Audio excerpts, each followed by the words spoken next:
Baca jelata, mau sampaikan kata-kata, bijaklah membuat kebijakan. Baca jelata, mau sampaikan kata-kata, bijaklah membuat kebijakan. Bekerjalah dengan hati, padalah empati, padilah pada kami tidak bodoh. Jangan buat trik apalagi bikin hati. Kami berjanji tetap mendidik sesuai suara hati, gemakan suara hati rakyat jelata. Gaung dan harapan rakyat ke penguasa, agar kalian adil dan ciptakan sejahtera. Untuk selalu serbaya, maka suara hati rakyat jelata. Gaung dan harapan rakyat ke penguasa, agar kalian adil dan ciptakan sejahtera. Ini rencana Pak Presiden Prabowo Subianto untuk membentuk badan super body ya, untuk penerimaan keuangan negara tampaknya semakin serius. Kita akan coba lihat bagaimana upaya Pak Prabowo untuk betul-betul mengikis para mafia, para koruptor dengan sistem yang lebih baik. Mari kita langsung lihat kabarnya ya.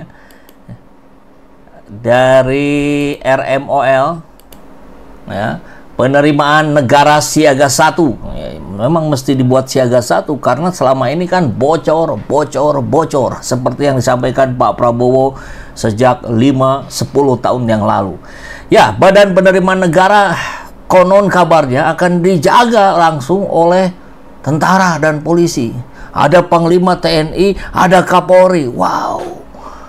Ada apa ini? Setelah kita lihat kejaksaan dijaga oleh tentara, sekarang keuangan pun akan dijaga oleh tentara dan polisi. Tentu polisinya dugaan kita bukan polisi yang ini ya, bukan Panglima yang ini. Dugaan kita ya yang baru, karena rumor kita mendengar Kapolri akan diganti. Mungkin Panglima TNI juga sama akan diganti. Setelah orang-orang baru pilihan langsung Pak Prabowo, maka skema ini akan berlangsung. Kurang lebih pandangan para pengamat dan ahli menyampaikan seperti itu. Mari kita simak kabarnya satu persatu ya. Bocor struktur BPN, Panglima TNI hingga Kapolri masuk Dewan Pengawas. Makin seru ini ya. Rencana Presiden Prabowo Subianto untuk membentuk badan super body di bidang keuangan negara mulai terlihat serius. Bocoran badan baru bernama Badan Penerimaan Negara atau Badan Otorita Penerimaan Negara atau BOPN dikabarkan telah disiapkan dengan struktur organisasi yang langsung berada di bawah kendali Presiden. Informasi ini terungkap dari paparan mantan Dewan Pakar Tim Kampanye Nasional Bidang Perpajakan Edi Slamet Irianto dalam forum diskusi ISNU Forum on Investment, Trade and Global Affairs Rabu 11 Juni yang lalu. Mengutip file paparan tersebut, badan baru ini akan dipimpin seorang menteri negara atau kepala BPN yang bertanggung jawab langsung kepada Presiden. Dalam pelaksanaan tugasnya, Kepala BPN yang akan didampingi oleh dua wakil utama, yaitu Wakil Kepala Operasi dan Wakil Kepala Urusan Dalam.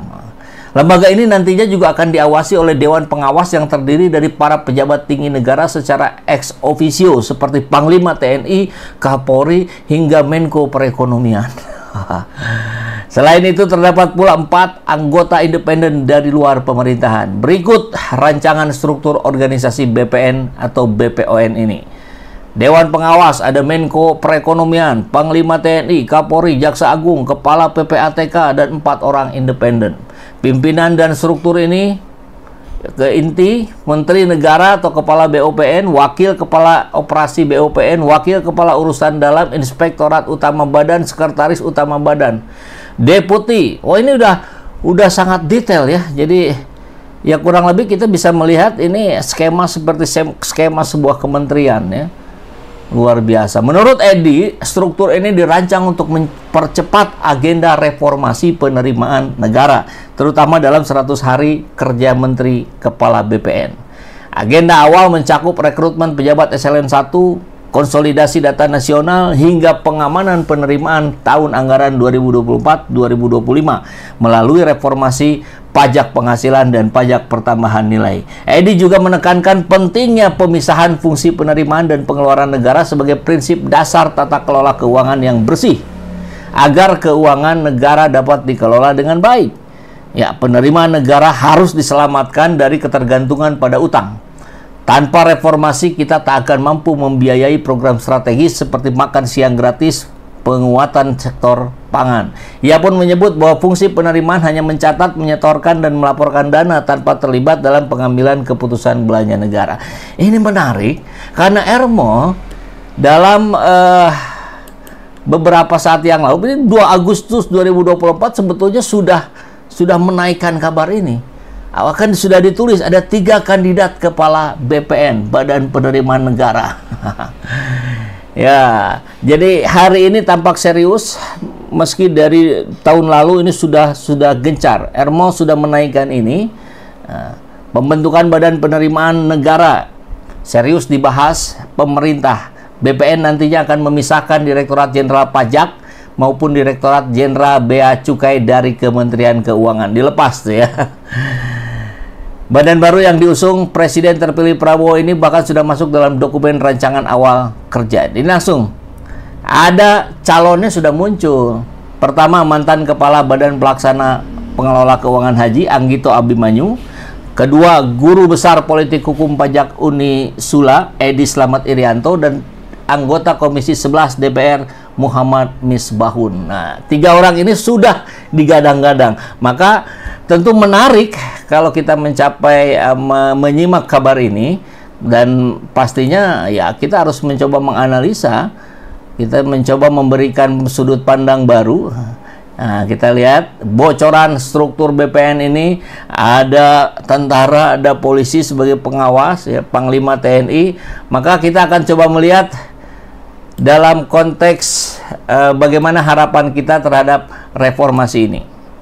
Ketika negara mengumumkan pembentukan Badan Otorita Penerimaan Negara ini, ya, atau Badan Otorita Penerimaan Negara atau Badan Penerimaan Negara, kita dihadapkan pada 2 rasa, harapan dan kecurigaan.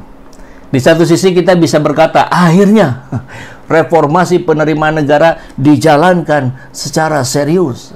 Dan begitu ya. Tapi di sisi lain suara lirih muncul. Kok Panglima TNI, Kapolri, Jaksa Agung ikut jadi Dewan Pengawas ya? Ini Badan Fiskal atau Dewan Keamanan Nasional? Maka tak bisa disangka, memang kita butuh sistem baru. Penerimaan negara adalah pondasi dari setiap program ambisius. Makan siang gratis, industrialisasi pangan, bahkan mimpi energi nuklir. Jika uangnya bocor terus seperti hari ini, maka APBN akan seperti ember berlubang. Diberi dari pajak, bocornya ke mafia. Kan selama ini begitu. Maka masuklah BOPN sebagai solusi sistemik. Dipimpin oleh Menteri Negara, memiliki struktur vertikal yang merata di daerah hingga unit intelijen fiskal. Dan lembaga ini dirancang sebagai mesin kolektor negara yang modern dan galak.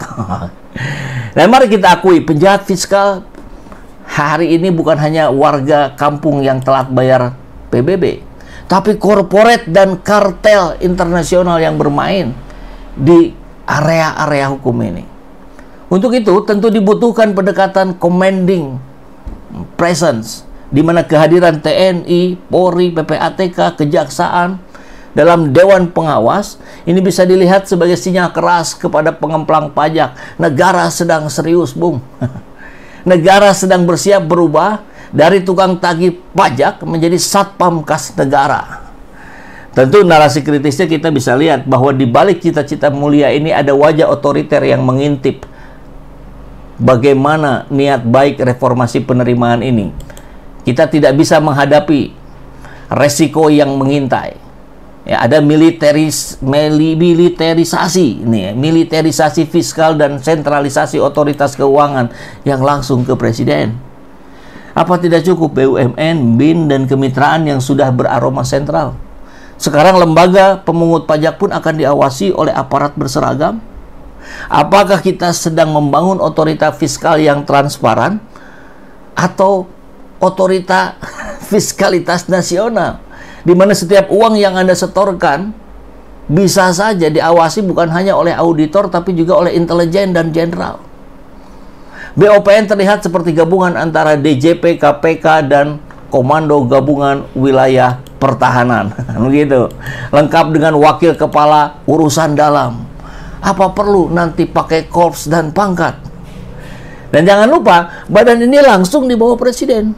Artinya, bukan entitas independen, tapi alat kekuatan fiskal yang terpusat. Kalau presiden hari ini baik, syukur alhamdulillah. Tapi kalau presiden berikutnya otoriter, apa? Kita bisa dapat versi pajak dari Densus 88. Apakah ini perlu? Ya saya kira perlu.